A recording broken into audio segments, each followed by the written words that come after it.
Krishna Gopa Gopinath Shamakun Radhakun Giri Govardhan ki जय Shri Vrindavan Dham ki जय Navadvip Mayapur Dham ki जय Jagannath Puri Dham ki Ganga Mai ki Jamuna Mai ki Bhakti Devi ki जय Kausti Devi ki जय Shri Harinam Sankirtan ki जय Samaveta Bhakti Vrindi ki जय Nitai Gaur Premanande.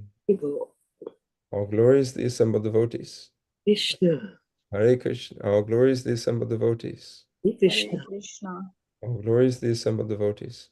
Hare Krishna Krishna, All glories, all glories, all glories, the lotus feet of Shri Shri Guru and Shri Gauranga. Hare Hare Bol. Srila Prabhupada ki Jai. Namo Vishnu Padaya Krishna Prasthaya Bhutale Srimate Bhakti Tirtha Swamini Tinamine Namaste Krishna Padaya Prabhupada Shraddhamane Shri Guru Karuna Shakti Bhakti Tirtha Itinamine Namo Vishnu Padaya Krishna Prasthaya Bhutale Srimate Bhakti Vedanta Swamini Tinamine Namaste Saraswati Devi Gauravani Pacharine Nirvishesha Shinyavari Paschatya Deshatarine Om Namo Bhagavate Vasudevaya ओम नमो भगवते वासुदेवाय Om Namo Bhagavate Vasudevaya ओम नमो भगवते Vasudeva. वासुदेवाय Om Namo Bhagavate Vasudevaya ओम नमो भगवते वासुदेवाय Narayanam Namaskrityam Naram Chaiva Narottamam Devim Saraswatim Vyasam Tato Jayam Udirajit Nashtaprayeshu Abhadreshu Nityam Bhagavata Sevaya Bhagavati Uttama Shloke Bhaktir Bhavati Naishtaki.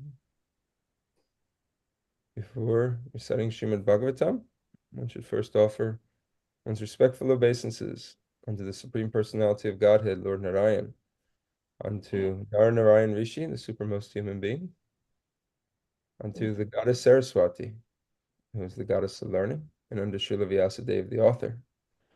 My regular attendance in classes in Srimad Bhagavatam and rendering service to the pure devotee, all that is troublesome to the heart becomes almost completely destroyed, and devotional service to the Supreme Personality of Godhead becomes established within one's heart as an irrevocable fact. We're starting a new chapter today, chapter 6 of Canto 2, the Purusha Shukta confirmed. Thank you all for being with us on this Thursday morning. I'll recite the verse. Brahmo Vacha Vacham Vaner Mukam Shetram Chandasham Sapta Tattava Avya Kavyam Ritananam Jiva Sarva Rasya Cha Brahmo Vacha Vacham Vanir Makam Shetram Chandasham Saptadatava Havyakav Yam Mritananam Jiva Sarva Rasya Cha Brahma Uvacha Vacham Vanir Mukam Shetram Chandasam Saptadatava Havyakav Yamritananam Jiva Sarva Rasya Cha. Please chant. ब्रह्म उवाच वाचां वहनेर्मुखं क्षेत्रं छन्दसां सप्तधातवा हव्यकव्यामृतान्नानां जिह्वा सर्वरसस्य च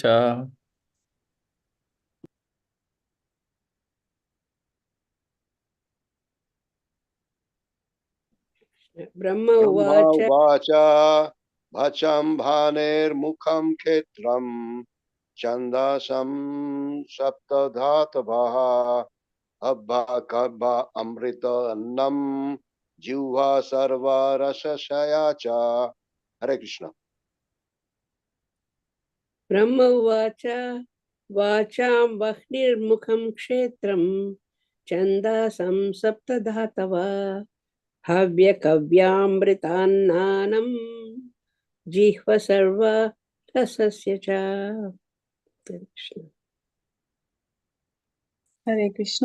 ब्रह्मावाच वाचम्बानेर्मुखं क्षेत्रं छन्दसं सप्तधातवा हव्यकव्यामृतानां जीव सर्वरसस्य च। हरे Krishna.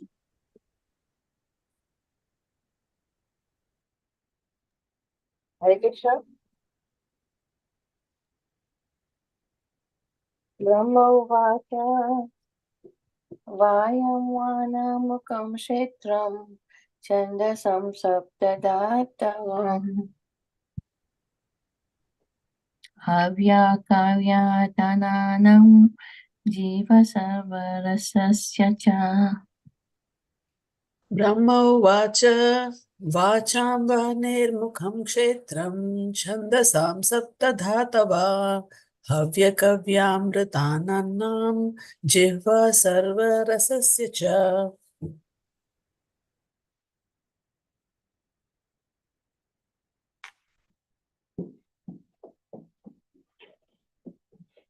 Anyone else?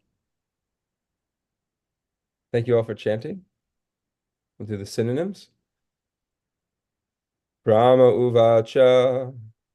Lord Brahma said, Vacham, of the voice, Vene, of fire, Mukam, the mouth, Kshetram, the generating center, Chandasam, of the Vedic hymns such as Gayatri, Sapta, 7, Datava, skin and and 6 other layers, Havya, Kavya, offering for the demigods and the forefathers, Amrita, food for human beings, Ananam, of all sorts of foodstuffs, Jiva, the tongue, Sarva, all, Ras, Asya, of all delicacies, Cha, also.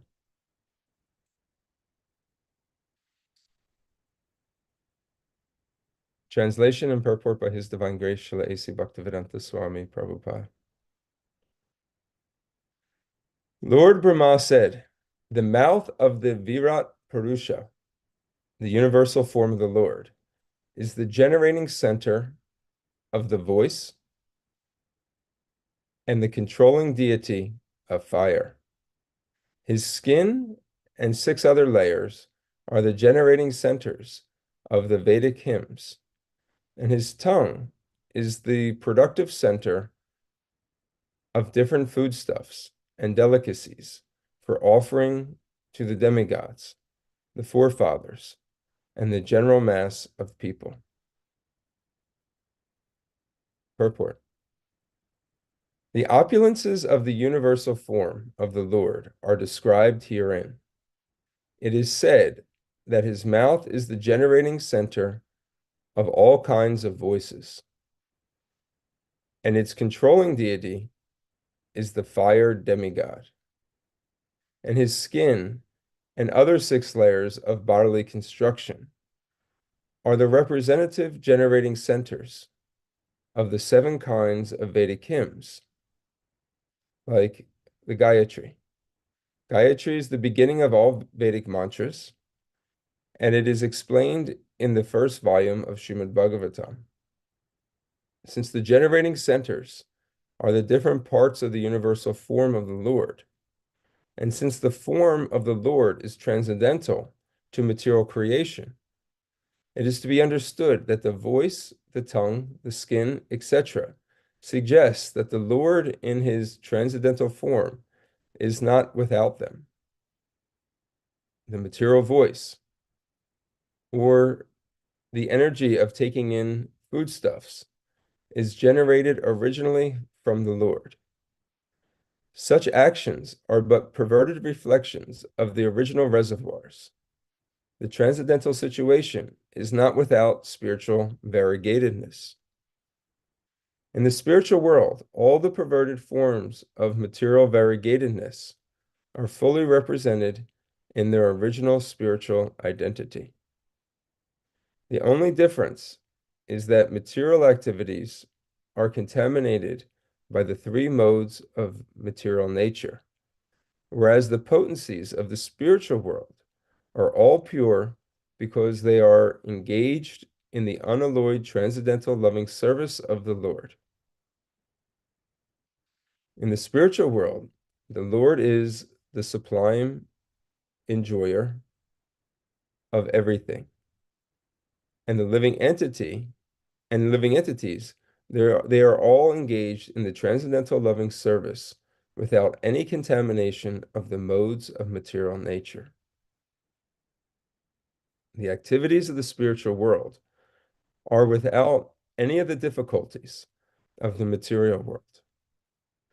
But there is no question of impersonal voidism on the spiritual platform, as suggested by the impersonalist. Devotional service is defined in the Narda Pancharatra as follows. Sarvapadi vinirmuktam tat praptavena nirmalam rishikena rishikesha sevanam bhaktir uchate. Originally, since all the senses are produced by the Lord's reservoir of senses, the sensual activities of the material world are to be purified by the process of devotional service. And thus the perfection of life can be attained by simply by purifying the present position of our material activities. And the purifying process begins from the state of being liberated from the conception of different designations. Every living entity is engaged in some sort of service, either for the self, or for the family, or for the society, country, etc. But unfortunately, all such services are rendered due to material attachment. The attachments of the material affinity may be simply changed to the service of the Lord, and thus the treatment of being freed from the material attachment begins automatically. The process of liberation is therefore easier through devotional service than any other methods.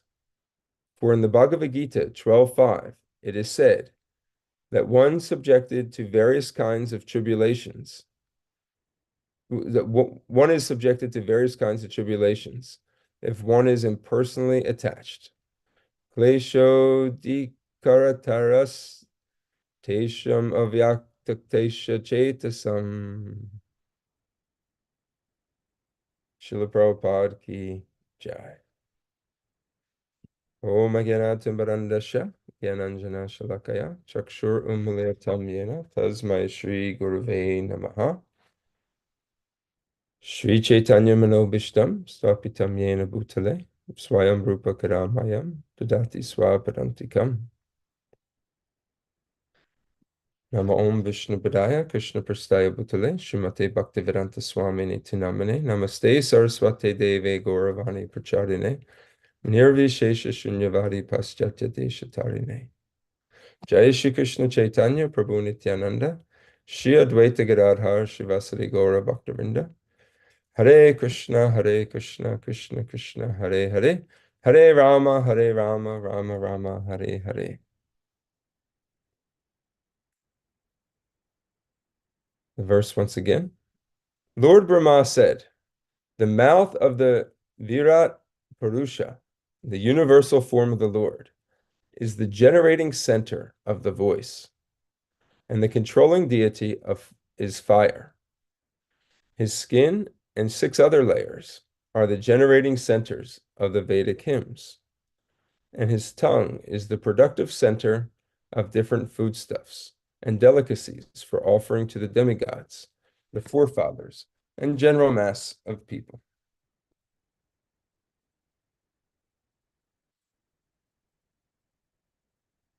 We're beginning a new chapter here.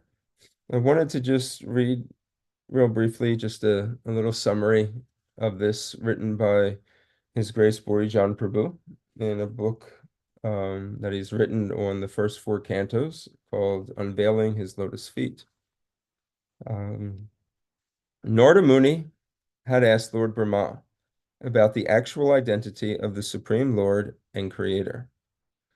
Brahma thus described the sequence of creation, beginning with Karnadakshayi Vishnu and Garbhodakshayi Vishnu, which led to the manifestation of the universal form, the Virat Rupa, also known as the universal person, and the Virat Purusha. Now, continuing his response, Brahma recites his own prayers, which will support the conclusion of the Rig Veda's Purusha Shukta prayers. For Brahma's words, like the text of the Purusha Shukta, ultimately glorify that person, Garbhodakshayi Vishnu, who is the source of Lord Brahma and of the universal form. Lord Brahma's prayers begin with denoting the universal form as the source of everything in the world. The universal form's mouth generate voice, as well as the controlling demigod fire. The universal form's tongue produces food, as well as the source of all tasty delicacies meant for sacrificial offerings. His skin is the source of Vedic hymns. His nostrils generate our breathing, and his breathing produces fragrances. His eyes, which glitter and illuminate, generate forms, and his ears generate both sky and sound. His skin generates touch. His bodily hair causes vegetation, specifically trees meant for sacrificial use, and his polished nails generate electricity. This we'll learn in the next couple verses. Clouds rest on his hair of his head. The arms of the universal form produce powerful demigods and leaders for the mass of people.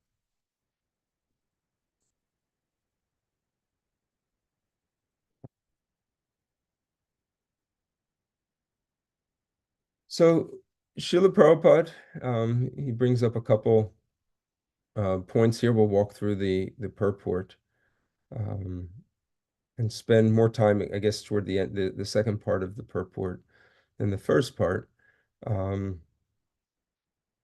As I was reading this, and I heard these words of this verse, as I was reading it the other day, and it reminded me of the first shloka of the Nectar of Instruction, Upadeshamrita, because it starts with Vacham, the voice. It also has the word Jiva Vegam about the tongue. All these things are to be controlled. When one is under the influence of the our inability to control one's tongue and one's voice, is very difficult. They fall victim to be under the control of one's senses. And Srila Prabhupada, he points out here that the tongue, the voice, the various senses that are generated with our material bodies are really just perverted reflections of a spiritual reality. In the spiritual world, there's variegatedness, meaning that there's form, there is name, there's activity, and there's variety. In its perfected state, our in our perfected state, bodies are not restrictive. They're actually eternal and allow us to engage in service to the Supreme Lord. So it's interesting when we look at it from this perspective, and we start to hear about the Lord, how his mouth is the generating center of voice. Without voice, how is it possible for communication? But this voice is ultimately coming from this ability to speak, this concept of being able to use your voice to speak and communicate. This is generated not through a process of material evolution, of matter just being able to kind of compose itself together. There's actually a intelligent design from an intelligent person, the Supreme Lord, who is created this idea and this concept. In fact, it's always been there eternally with the Supreme Lord. So what we're experiencing, the ability to have our voice, which we often take for granted, this is really just generated from the mouth of the universal form of the Lord. So we can meditate upon that. And the controlling deity is fire. When we, again, this is generated. Fire is essential for activity in this world. So we should understand that actually this is also being generated by the Supreme Lord. His skin and the 6 other layers, those 6 layers. So there's skin and muscle. The second layer is blood. Third is the flesh. 4 is fat. 5 is the bone and the marrow. 6 is the semen and the lymph, and the 7th is the hair.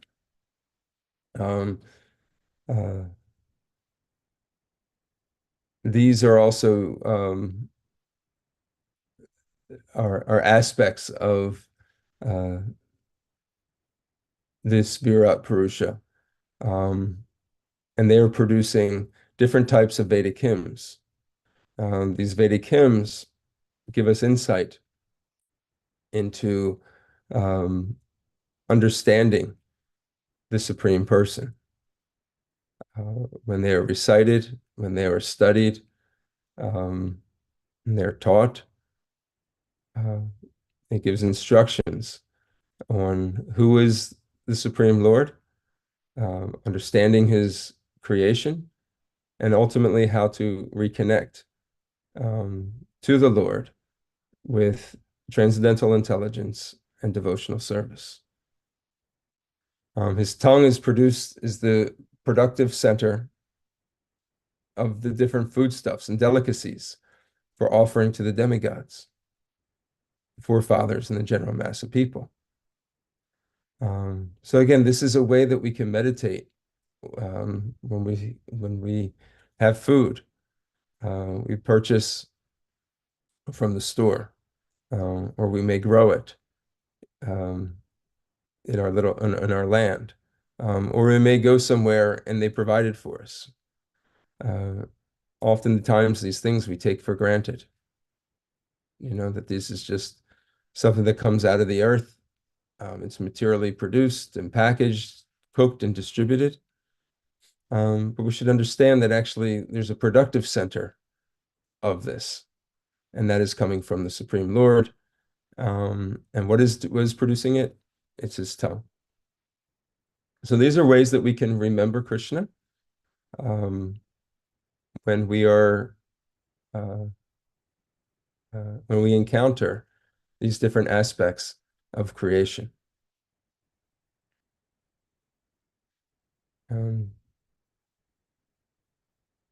So it was a little difficult at first for me to try to understand this. It was a little bit too maybe abstract. How is this kind of how is this possible? This universal form, and how am I supposed to relate to how it is coming? But when you look at it in different ways, my the way that I could process it to make sense that I can use this to remember the Lord is that when we utilize these aspects, like we're using our voice right now, I'm using my voice right now, and some of you will have breakfast in a little bit. And uh, when we engage in reciting um, the different mantras, we can realize that these are all being generated by the Supreme Lord. That this is uh, a uh, a process that is well thought out, that is designed, um, and we should give homage, we should give recognition to the person who has designed it. Um, uh, and Srila Prabhupada talks about how the differences in material activity, the only difference in material activities and spiritual activities is that the material activities are contaminated by the three modes of material nature, whereas the potencies in the spiritual world are all pure because they're engaged in the unalloyed transcendental service of the Lord.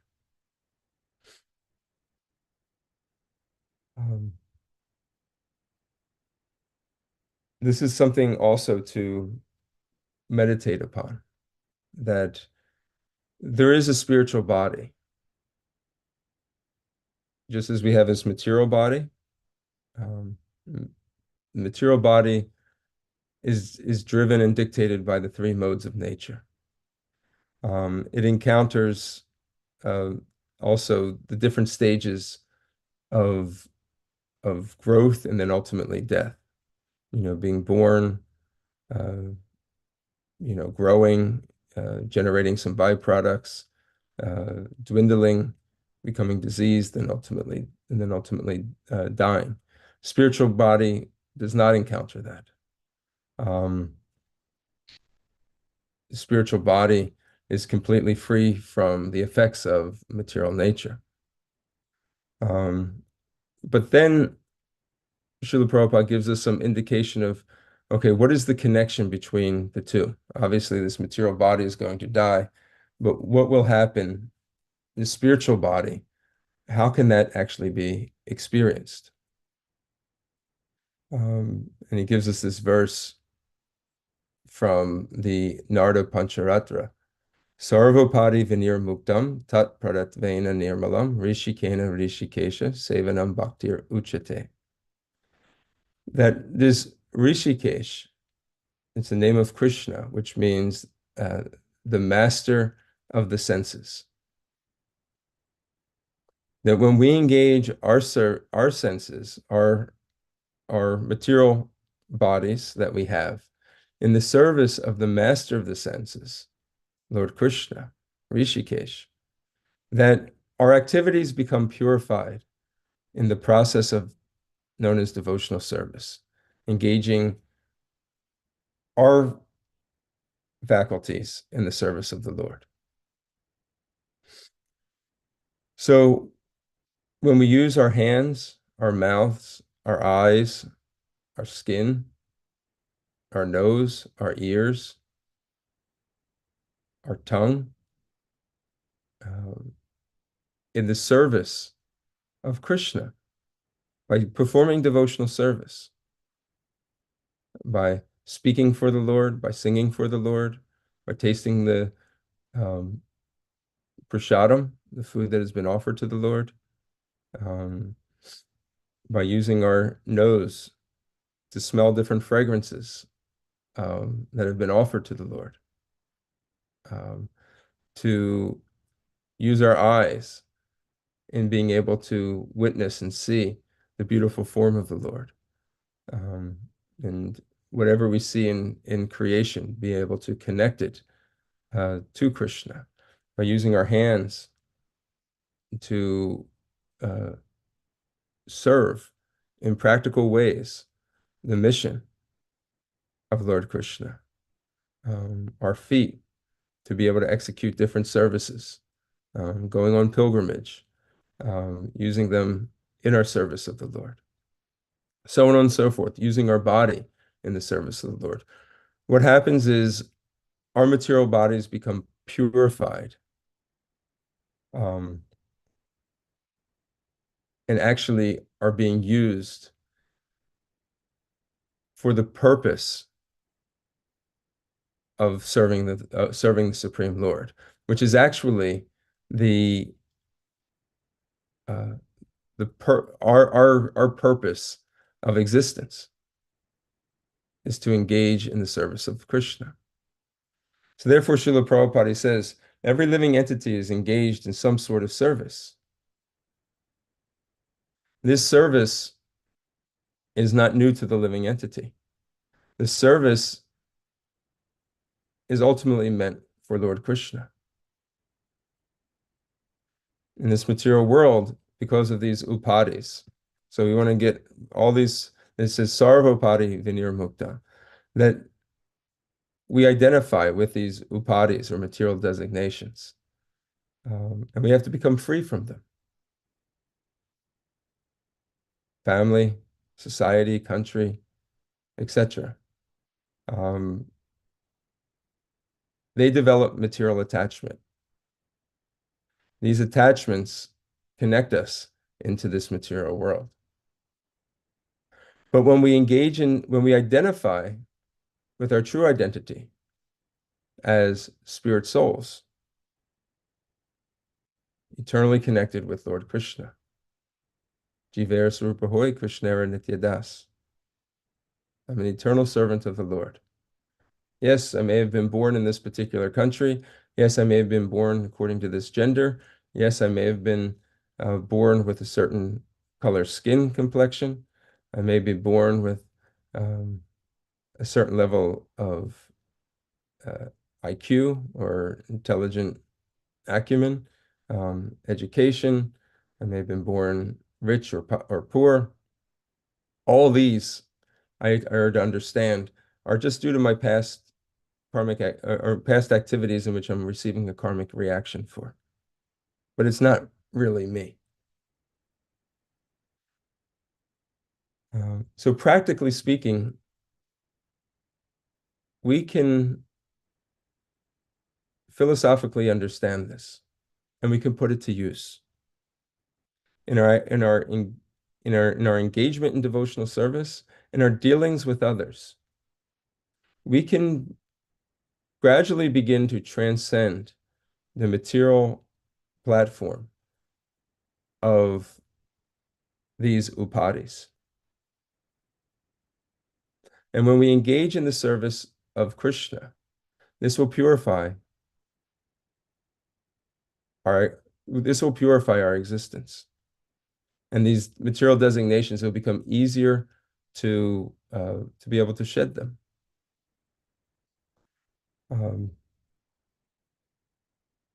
And why is that? Because we're going to get practical experience of what it is to engage in service that is free from the modes of material nature.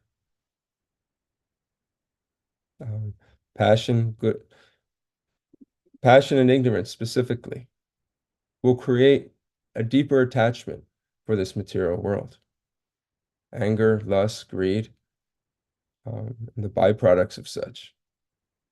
Even the mode of goodness, even though it is the stepping stone and can be used to springboard one into spiritual consciousness.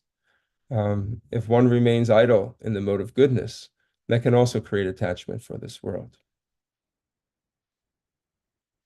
So devotional service to the Supreme Personality of Godhead is the pathway to get free. Srila Prabhupada ends this purport by saying that the process of liberation is easier through devotional service than by any other method. There are these margs, these paths, the bhakti marg, but then there's also the jnana marg. the process of impersonal um, understanding of the supreme absolute truth. This pathway is a little bit more difficult, as stated in the 12th chapter of the Bhagavad Gita, the verse that Srila Prabhupada has quoted. That verse states, "For those whose minds are attached to the unmanifested, impersonal feature of the Supreme, advancement is very troublesome. To make progress in that discipline is always difficult for those who are embodied." Now, this purport is quite long, and encourage anybody to go back afterwards sometime today and read through this purport. But in it, Srila Prabhupada discusses this idea of saguna and nirguna, that the understanding that the Supreme Lord possesses attributes, saguna, or that the Supreme Lord is nirguna, has no attributes. And in one sense, both are right, because nirguna, the Supreme Lord, doesn't have any material attributes. They are completely spiritual. They are not under the influence of the modes of material nature. His body does not dwindle. His body does not become old. He is not influenced by the factors of time, as we are here in this material world. And so the process of worshiping the Supreme Lord's body, as we know as deity worship, serving the Archa-vigraha, oftentimes by those that are not without an understanding of this process, they may think that, oh, you're just worshiping some idol or some statue. People oftentimes come to the temple that don't have that understanding, and they'll say, they'll give reference to your statues or idols using this term. But the form of the Lord, as presented in the form of stone, wood, oil, paint, is not material. Is actually a manifestation of the Supreme Lord in a material substance, but the spirit of the Supreme Lord has taken presence there, and therefore it is transcendental. And why do we give such significance to this? Because it allows us to engage our senses, our ears, our eyes, our noses, our tongues, our hands, our feet, the rest of our bodies, in engaging in practical ways of serving the Supreme Lord, in which the deity becomes the center of our activity. If this is not the case, then we'll use our eyes, ears, tongue, hands, feet, nose, ear, in service of ourselves, either directly or in some indirect method. So having the deity as the center of our life, center of our household, center of our community, allows for us to utilize our material bodies and redirect our material bodies for the service of Lord Krishna. In the process, and so Srila Prabhupada gives a nice analogy for the process of deity worship. He says, we may find some mailboxes on the street, and if we post our letters in those boxes, they will naturally go to the destination without difficulty. But just any old ordinary box or an imitation, which we may find somewhere, but which is not authorized by the post office, will not work. So similarly, God has authorized representations in the deity form, which are called the Archa-vigraha. So God accepts service through this. So there are authorized forms of the Lord, and then there are just regular statues or forms that are unauthorized. The Supreme Lord accepts service by us.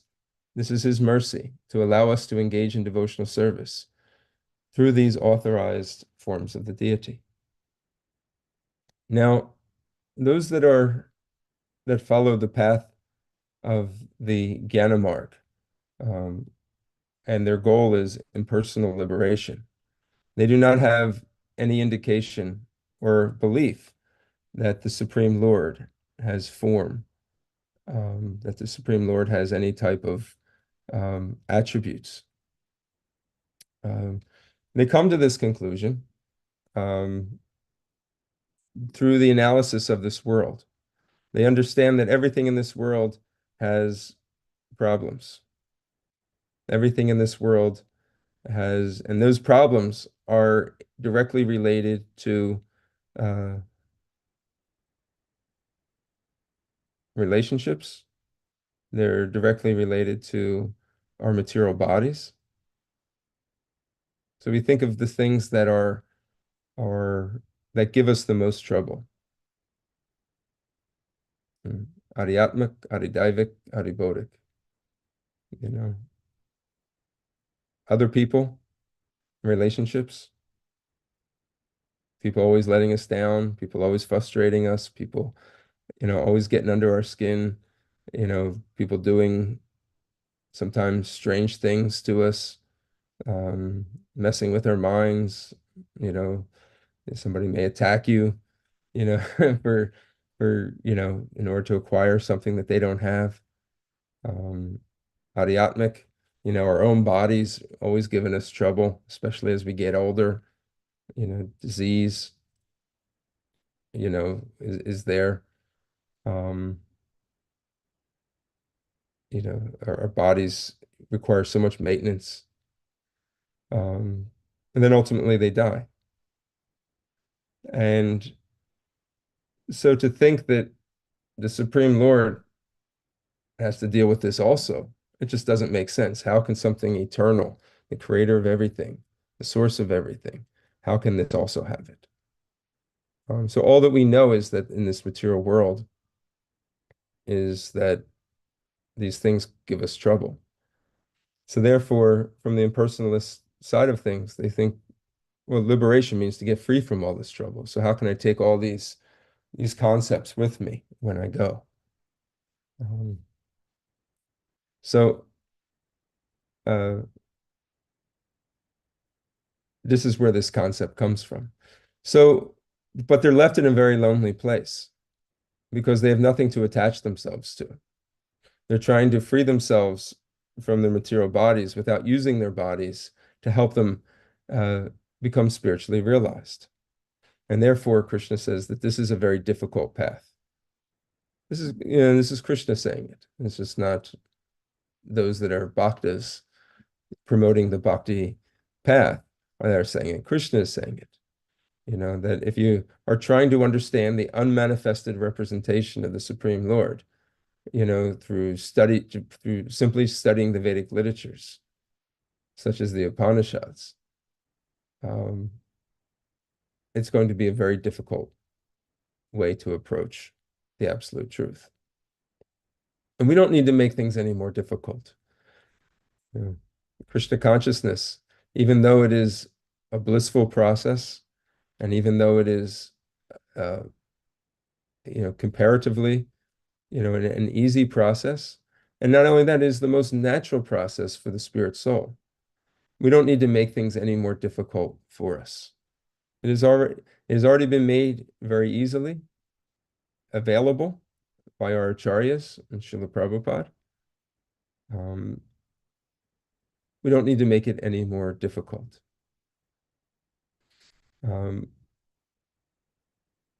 When a person climbs Mount Everest, there are two ways to approach, from the south side and from the north side.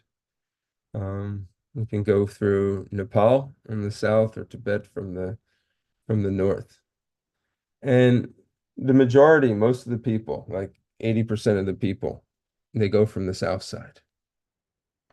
because it's easier, it's more direct, not as much trouble, less risk.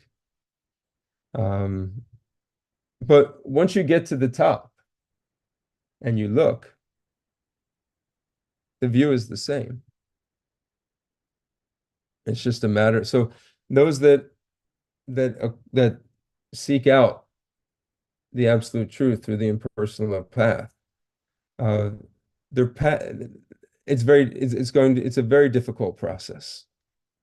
And therefore Krishna recommends, take the path of bhakti. Not only will you be engaged in your natural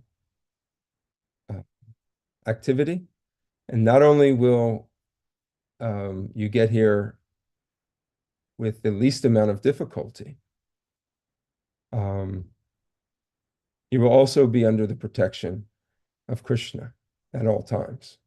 By worshiping Krishna, by being engaged in devotional service to Krishna, and the destination will be paved by the pathway of Lord Krishna. So these are some things to consider based on today's verse. I'd like to thank you for listening very carefully, for patiently. If you have any questions or comments on this, we can discuss it now. Hare Krishna.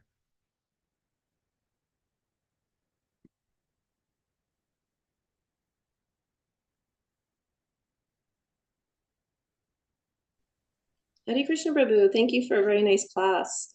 I like what you're saying at the end about the the ways to get to Mount Everest and kind of really the prescription of we have all of these different ways. It kind of reminds me of the conversation with Ashtanga yoga versus Bhakti yoga. That we have Ashtanga and all the austerities and directing our mind and our breath and all of these things, but Bhakti yoga really presents this path of just turning our mind inward. But I think also bhakti is very simple and accessible, and it can also be very challenging too. So it's also that that focus on our mantras and our chanting in the morning. So I just wanted to appreciate what you're saying, because it is in that direct path that's prescribed for us, and it's also it is the best path forward in our spiritual lives. And yet, how do we, when we come across these challenges of like, gosh, this is actually seems harder than just going to church on Sunday and singing some hymns, like, how do we tackle some of these challenges? What are some recommendations there? Yeah, it's a lifestyle that we have to adopt, and that lifestyle sometimes is opposed to everything that we've been taught, at least we know throughout much of this life, and what to speak of the previous lives that we've lived, and where we become the center and our own enjoyment becomes dictates the motivation for all our activities. And even like going to church or going to a temple, just to kind of get purified or to get freed from one's sins. If that is our motivation, even that will limit us. And a lot of times in religion, that is what people are accustomed to believing. And again, it's all about me, because I need to get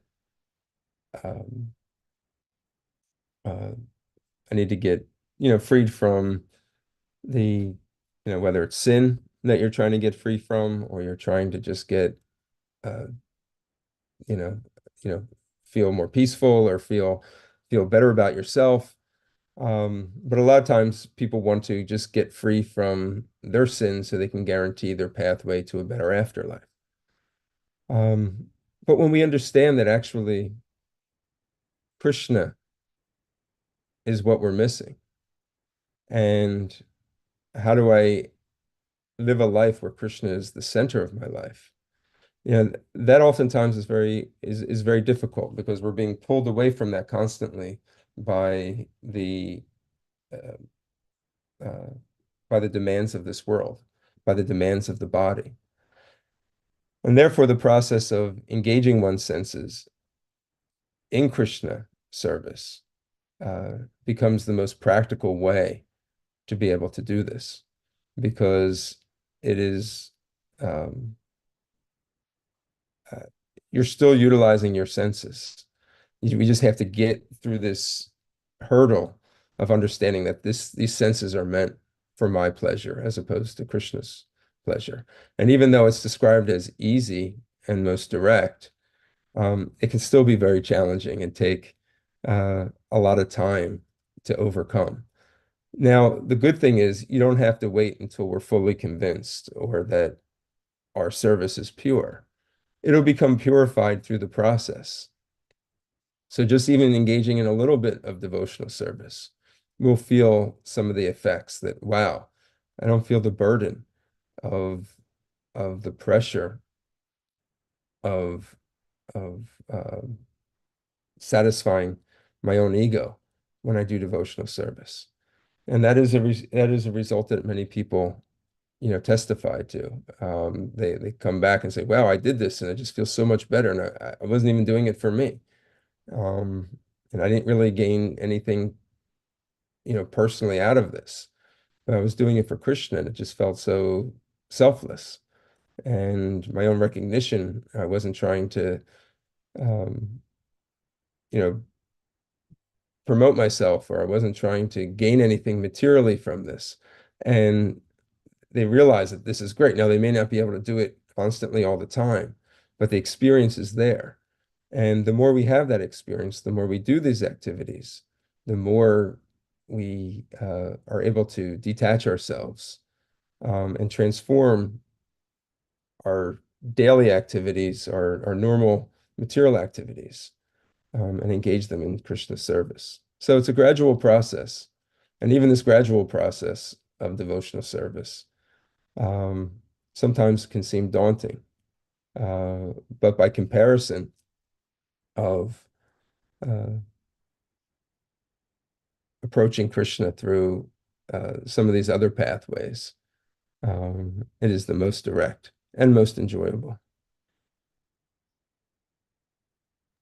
Thank you very much. That was a wonderful explanation. Thank you. Thank you for the question, Vrindavaneshwari. Just wanted to read real quick the text before before 12:5, 12:3, and 4. It says, those who fully worship the unmanifested, which lies beyond the perception of the senses, and all-pervading, inconceivable, unchanging, fixed, and immovable, or the impersonal conception of the absolute truth, by controlling the various senses and being equally disposed to everyone, such persons engaged in the welfare of all at last achieve me. So that's where I got that understanding of that when you get to the top of Mount Everest and you look around, it's the same view, because Krishna says those people will at last achieve me. But the pathway to get there is very, very, very difficult.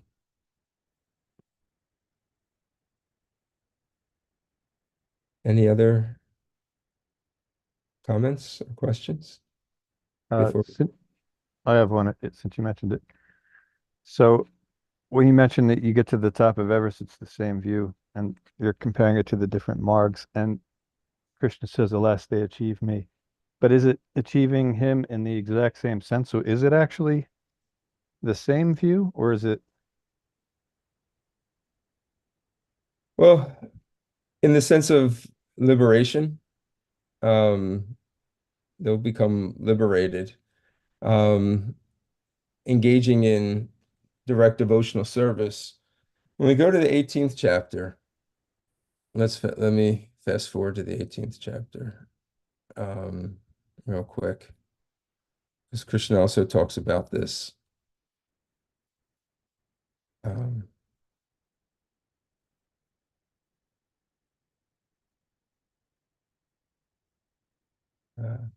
me one second.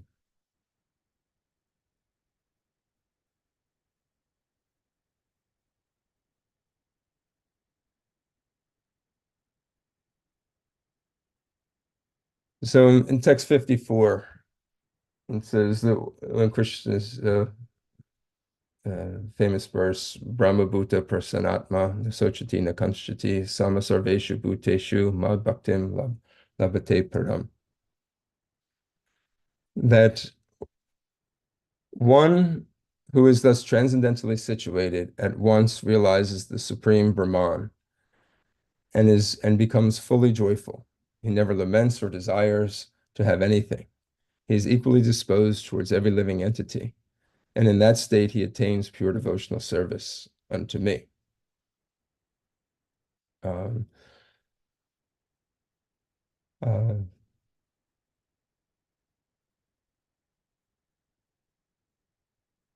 so the idea is that through that eventually, so the transcendentalist, if one stays in the pathway of impersonalism, they can remain in the Brahmajyoti, and they can be situated there. But one who is becomes transcendent, or I guess in this verse, what does it say? Spiritually situated, transcendentally situated. Even though they're realizing the Supreme Brahman, in their perfected state, they can then perform devotional service to the Supreme Lord. So that when one gets to the point of liberation, liberation can take the form of impersonal liberation, where one is engaged in or situated in the impersonal Brahman and remain there. Srila Prabhupada tells us that eventually, due to inactivity, one will eventually fall from that position and come back down into the material world. But one who takes that path, they have the opportunity to achieve pure devotional service to Krishna.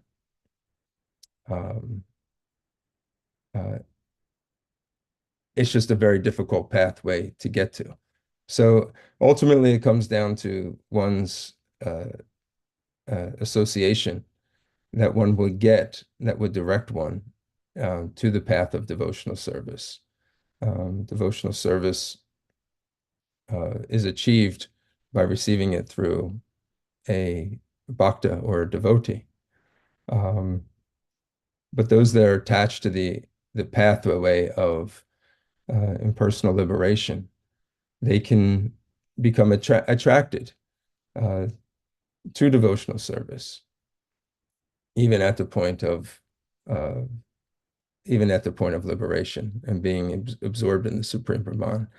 It appears according to this verse and understanding. Would you like to offer anything on that, Prabhu?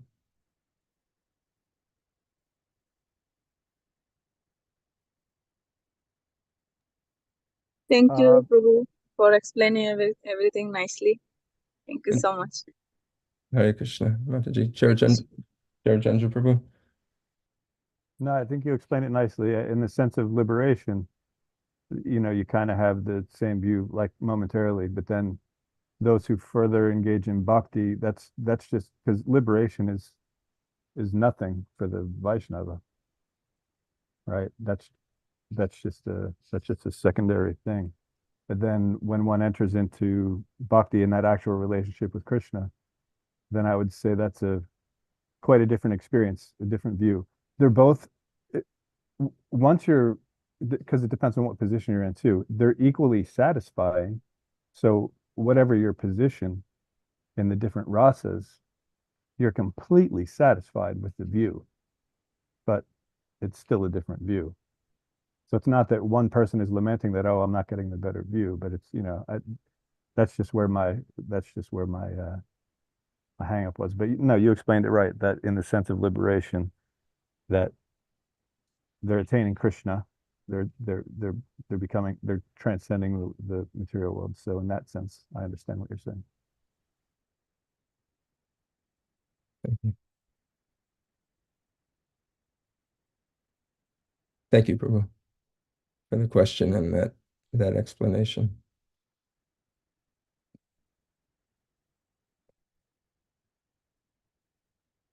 Yeah, the purport to this 1854 is Srila Prabhupada. I haven't read it recently. That's the first class I ever heard was that verse. It's one of my favorite verses. um, I'll just mention the first paragraph here. To the impersonalist, achieving the Brahma Bhuta stage, becoming one with the absolute truth is the last word. But for the personalist or pure devotee, one has to go still further to become engaged in the pure devotional service. This means that one who is engaged in pure devotional service to the Lord is already in a state of liberation called Brahma Bhuta, oneness with the Absolute.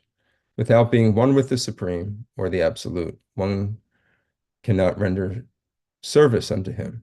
In the absolute conception, there is no difference between the served and the servitor. Yet the distinction is there in the higher spiritual sense. Anyway, this could take us into a different topic, but what you said was, at that initial state of liberation, that view is the same, but then Srila Prabhupada says for the personalist or the pure devotee, one still goes further to be engaged in the pure devotional service of the Lord. We're at the state of liberation for the impersonalist. Basically everything ceases at that state. Yes.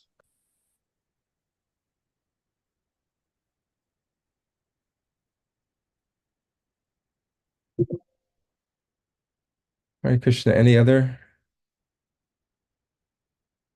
comments before we conclude? We're at 9:00. Hare Krishna Prabhu. I have one question about like how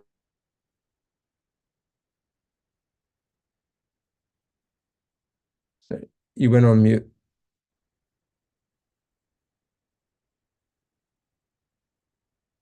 Mother Mukti Dachi?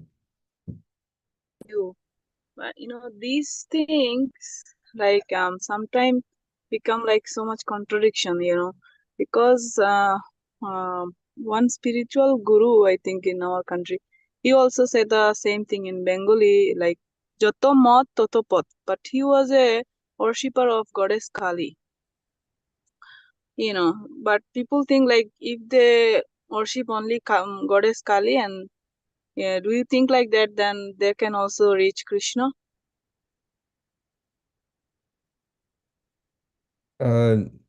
No. Not specifically on that path. That may be a stepping stone where they are that will eventually lead them to the path of Krishna, due to different types of sacrifices, etc., that they may do in future lives. They may get an opportunity to come to the path of devotional service, or prepare themselves to be open to receiving devotional service when they encounter a devotee. But this philosophy of yata mata tatapata, of whatever I believe is good, whatever you believe is good, it doesn't really all matter. This is just what they call it, just kind of like you know what's that term, mushmash, or just there's no philosophical um, uh, understanding of this. It's not supported by our scriptures. We get our knowledge coming down through parampara, going back to Krishna himself. So we can't manufacture spiritual knowledge, spiritual understanding and philosophy. And this idea that no matter who you worship, it doesn't really matter. This is an impersonalistic view, that Krishna is really not, or the Supreme Lord is really not a person. Therefore, whatever form you worship, you only worship those forms in order to get to the point where you become liberated or free from the material attachments that you have. And then once you get free, you basically uh, renounce even those things that you worship to help get you free. And that way you view them as material. So therefore, whether you're worshiping Kali, you're worshiping, you know, Lakshmi, you're worshiping Ganesh, you're worshiping Mahadev, you're worshiping, Vishnu. And a lot of Hindu temples you go to, they'll have all these different gods. They'll have Sitaram, they'll have Krishna, they'll have Durga, they'll have, Lakshmi, they'll have Ganesh, and um, so what? They're all supreme. They all have their different days in which you worship them, and all different reasons why you would worship them. Um, this certainly isn't supported through our Vaishnav theology, which establishes Krishna or Vishnu as the supreme personality of Godhead. Yes, there are these other demigods, and there's also the different avatars of Krishna, and they're to be distinguished between there's avatars of Krishna, and then there's also demigods, which are not avatars of Krishna. They're jivas. And they should be worshipped or respected differently based upon their status. And the philosophy of Krishna consciousness is given to us in the Bhagavad Gita and Srimad Bhagavatam. It's taught through Lord Chaitanya and his followers. And this is the understanding that we should take. This idea of I know it's very prevalent. Even we'll encounter people even at our temple that will have this understanding where their goal is liberation. They have not been informed, given this transcendental knowledge, and therefore we should preach to them. It's very nice, Muktidatriya, see you send pictures of you distributing Bhagavad Gita. So people are taught like this from their birth. They're taught like that growing up in their families. You have the ability, and you are doing it, giving them transcendental knowledge of the Bhagavad Gita, which will help them realize, wow, okay, I thought it was, I had a misunderstanding of what spiritual life was about. And so we should preach like this when we encounter people. Even among devotees, even among initiated devotees, this misconception is often there. I met a devotee. He was a second initiated devotee, very good. I thought he was like a really, really, he was from Central Jersey, and I thought he was really like quite an advanced devotee. He's Brahmin initiated. And I remember I met him, and he was going, it was right before our Rath Yatra, and I asked him, I said, are you coming to Rath Yatra in a couple of weeks? And he says, I don't know, there's a Ganesh festival coming. So our family may be going to that Ganesh festival. He said, we should be coming to Rath Yatra, but, and I'm thinking, why would you be going to the Ganesh festival? And I was thinking, okay, maybe he's going to distribute some books, and they're having a book table there, and they're going to do some preaching work. And he says, no, the family, they like to go and take, but he was basically equating, whether I go to the Ganesh festival, I go to the Rath Yatra, we're engaged in devotional service. And I was surprised. I was just really shocked. And so sometimes due to our upbringings in life, we hold on to these attachments. This may have been something very special for this devotee and his family growing up, and they've always engaged in this activity, and they haven't wanted to renounce it for Krishna's service. So we need to be aware of these. You bring up a very important point, that who is Krishna, and what is Krishna consciousness, and why is it different than demigod worship? Why is it different than impersonal understanding of the Supreme? Thank you, Prabhu. For the book distribution, Prabhu, you said like you seem like, but I feel like I'm just doing it for like as a instrument of Srila Prabhupada. So I don't really do it. I just do it like by the strength of Prabhupada. I always tell people about Prabhupada. He write these books. The purport he explained so nicely. No other books explain this kind like this way, so people get interested. And Prabhu, sometimes like we heard like that, like worshipping of other path is like that. If you have like 100 floors, 100 like you have a uh, tire like 100 floors, then if somebody wants to go by the stair, it's gonna be like so hard. But if you get through the elevator, it's gonna be like in 1 minute or 2 minutes you reach there. This is something like that, that like Krishna conscious, you're going like so easily, and other path is like so hard. Sometimes you get tired and you just left from there. This is something like that. Yeah, it's true. You know, the bhakti yoga is compared to the elevator. And for the elevator, we just have to get in the elevator. But the challenge is that we have to give up our sense of That's proprietorship and freedom. So when you get in an elevator, right, you're at the mercy of the elevator. The elevator is lifting you up.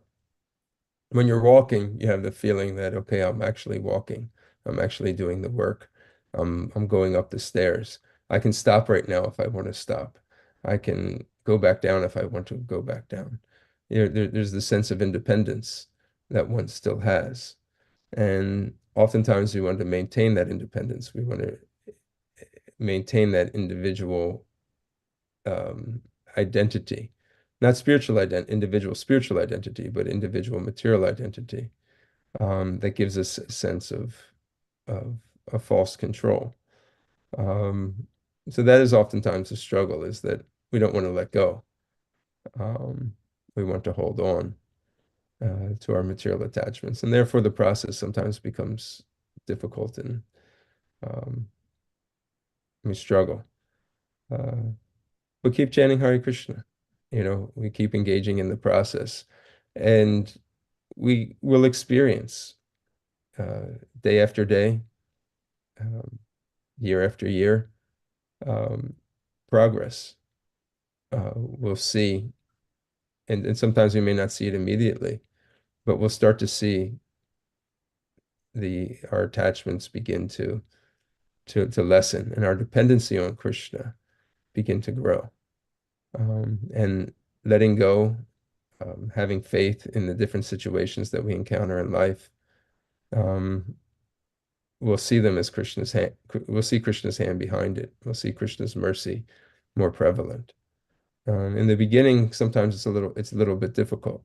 We want to be behind the steering wheel, and we think that we're driving our lives. But as time goes on, we'll see that actually Krishna is making different arrangements for us to come closer to him.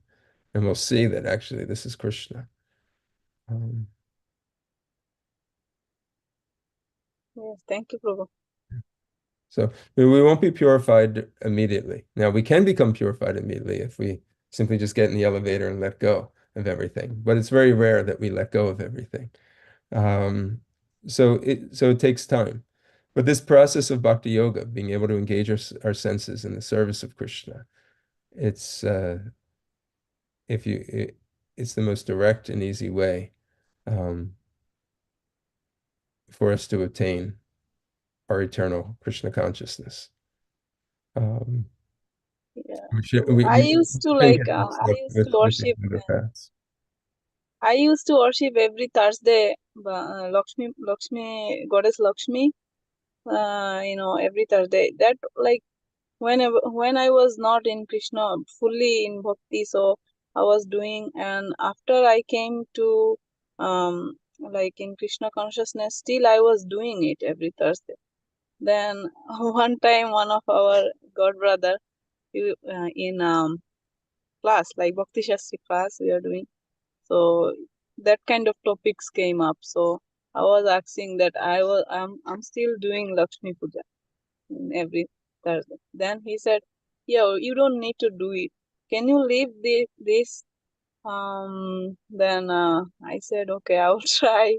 But I was like little bit, scared that I was doing it for like long time. But how can I just, leave Lakshmi Puja like that?